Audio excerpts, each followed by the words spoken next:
Rafiel. Good. What? Morin! Morin!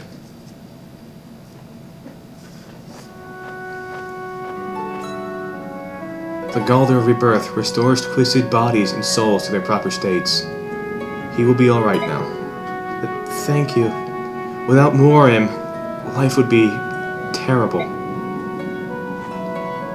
Yeah, you remember at the end of the first game?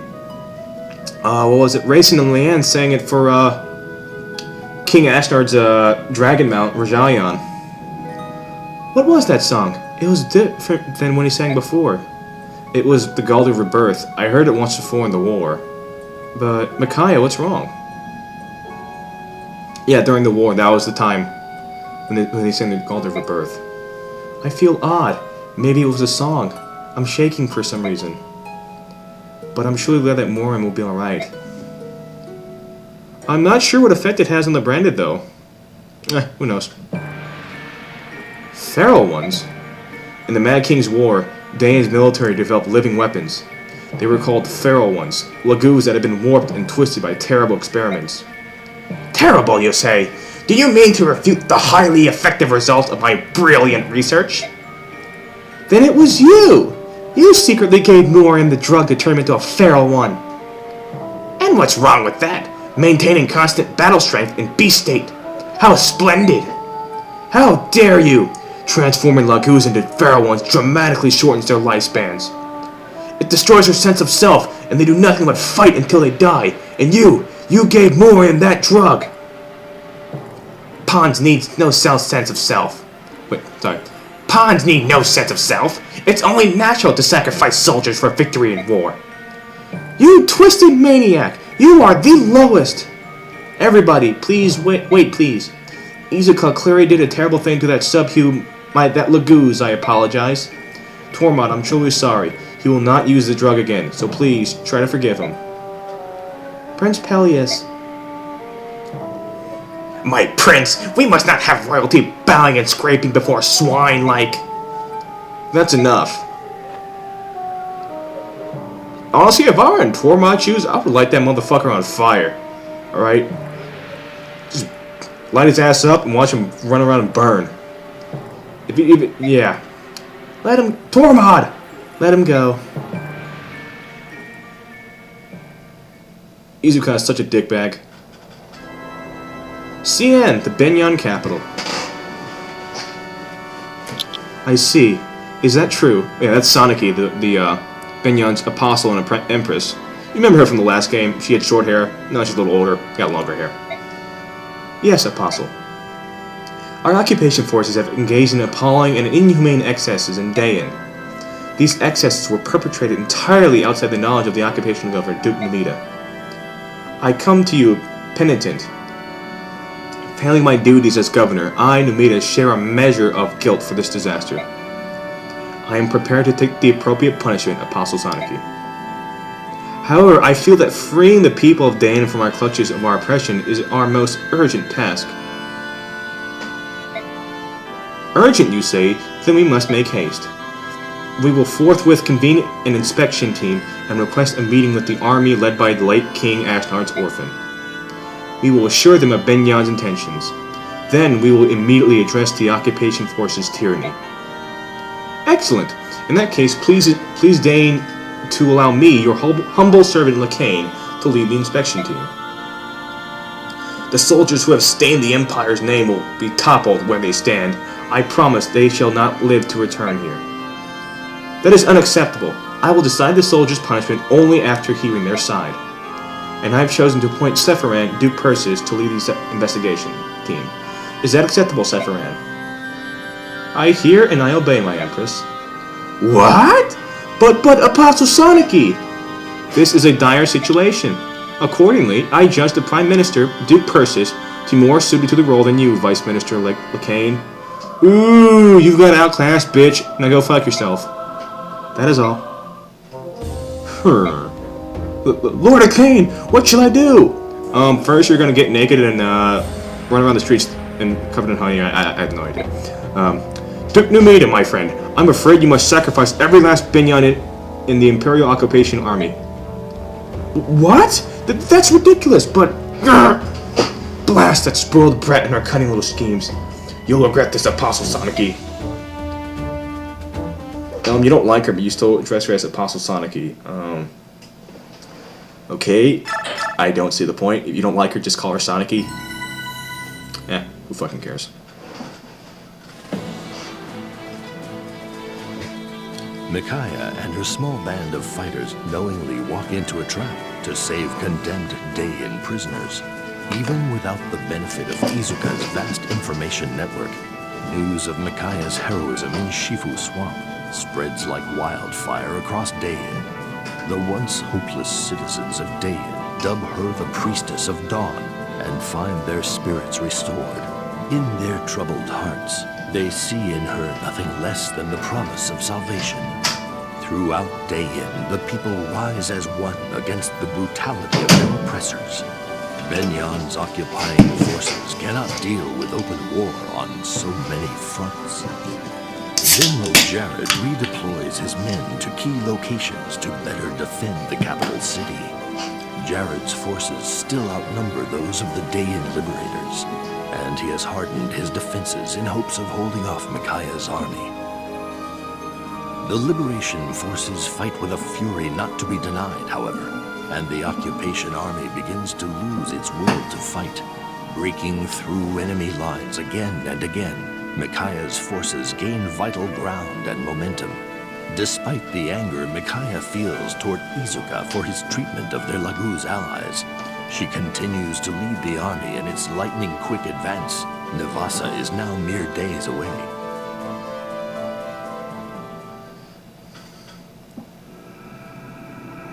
Chapter 9. One Survives.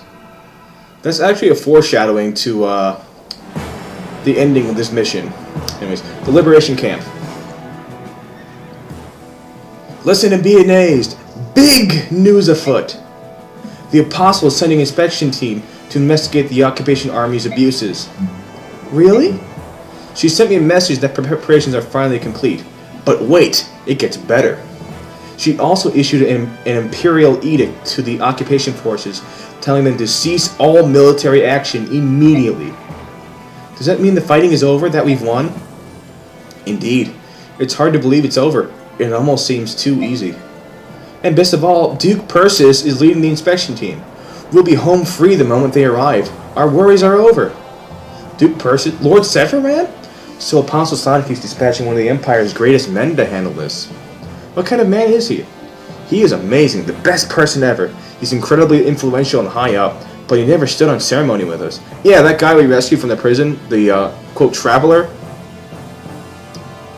You know what I mean? That one pilgrim person? Anyways. Well, go on, you guys. Don't just stand there. You have to spread the news.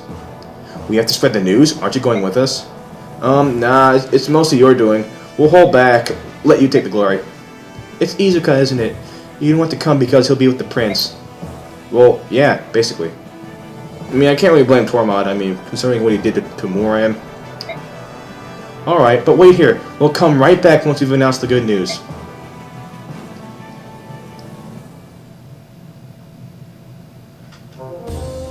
Dayan Keep.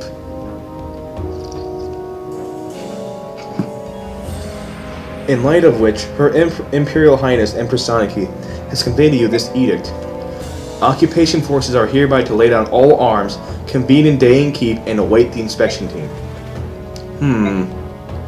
Duke Numida maintains that your forces perform alleged abuses independently, in flagrant violation of his orders. The Apostle in her mercy will hear your testimony. Do not abuse her magnanimous spirit and lose your small advantage. Ha! What a magnificently ruthless maneuver. I didn't know Numida had it in him. Yeah, essentially Numida was Jared's partner, and now Numida basically ratted him out, and now he's just kind of fucking him over.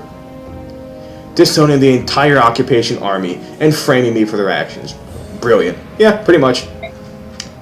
So then, the game is over. Might we at least drag Duke Numida down with us? Not a chance. We are proof that Duke Numida, and therefore the entire Senate, is corrupt. No doubt they will work to silence us. Besides, there's more tantalizing prey than those tottering relics. If I'm to fall, so too should the one who upended our plans and drove us to this dead end. That girl. Oh, I like that. Our final mission. You create a diversion with the troops tonight after dark, and I will seek our target, the girl's silver-maned head.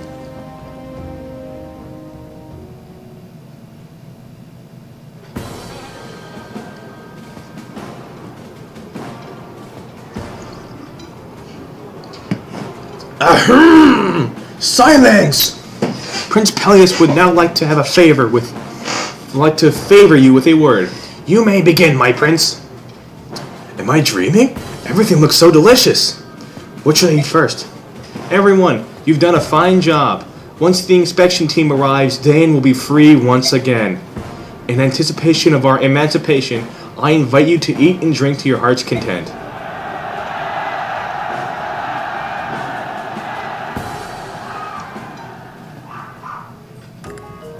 Alright. Info. Talk to Peleus. Soth, how unusual to see you alone. Prince Peleus, you here to see Micaiah? Yes, at least I intended to, but she's quite popular, isn't she?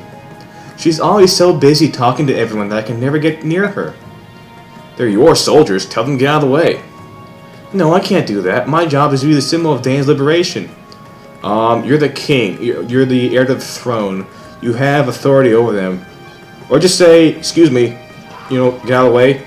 Move, please, something like that. But the priestess of Dawn is no mere symbol. For her, the soldiers will gladly give their lives. Prince Peleus. Oh, don't worry, Soth. I'm not jealous. If that's what you're thinking. It isn't like that. Although I have to admit, I do envy her from time to time. I almost forgot. Here, these war funds are for you. But the war's over. And besides, this is a small fortune. Yes, we'll share it with the troops if you like. I may not be much of a leader, but I truly appreciate the sacrifices everyone has made. They deserve something in return. Divide it up as you see fit. I trust your judgment. Prince Peleus, you should be the one to give the troops their reward. You get 10,000 gold. Alright, talk to Jill. Lady Micaiah. Hello, Jill. What are you doing here? I saw you walking over here. I was heading back to my tent. Is something wrong? You shouldn't be leaving camp by yourself. I'm just exhausted from talking to so many people. But there's no need for concern. I just need some time to myself. Now that you mention it, you do look a little pale. Why not rest in your tent? It'll be much more comfortable. I don't want Soth and the others to know how tired I am. They worry too much. I can see that. Soth seems so detached from everything, unless it involves you. He gets so worked up. He strikes me as a bit overprotective. Well, yeah, that is true. He is pretty much borderline psychotic when it comes to Micaiah. But anyways, we've always lived by ourselves, just the two of us. I don't think he can help it. Then I shall bring you some medicine, and I'll make sure no one sees me. I'll meet you at your tent. Oh, that won't be necessary. Do you see that tree? I'll be resting over there. I should recover in no time. But I'll be safe. We're still in camp. Besides, don't you have an errand of your own to take care of? It must be really important to leave the feast so early in the evening. Oh, no, not really. I just thought I'd write a letter to a friend, that's all. I'm guessing she's writing to either Har or something like that. Who knows? To the man you told me about? The one you run a wyvern delivery service with? Well, yes. You know everything, don't you, Lady Micaiah? Yeah, that's Har. You're going to tell him that the fighting is over, right? Yes. More than anything, he despises trouble. He made a delivery to Benyon and never returned. I'm sure it's the war that has kept him away. Really? Well, indirectly at least. To be honest, it's probably more about his napping. Yeah, he's always sleeping at the weirdest times. Give him a few minutes of free time, and he's sure to close his eyes and drift away. The war would certainly disrupt his sleep schedule. What an interesting fellow. Well, you should write him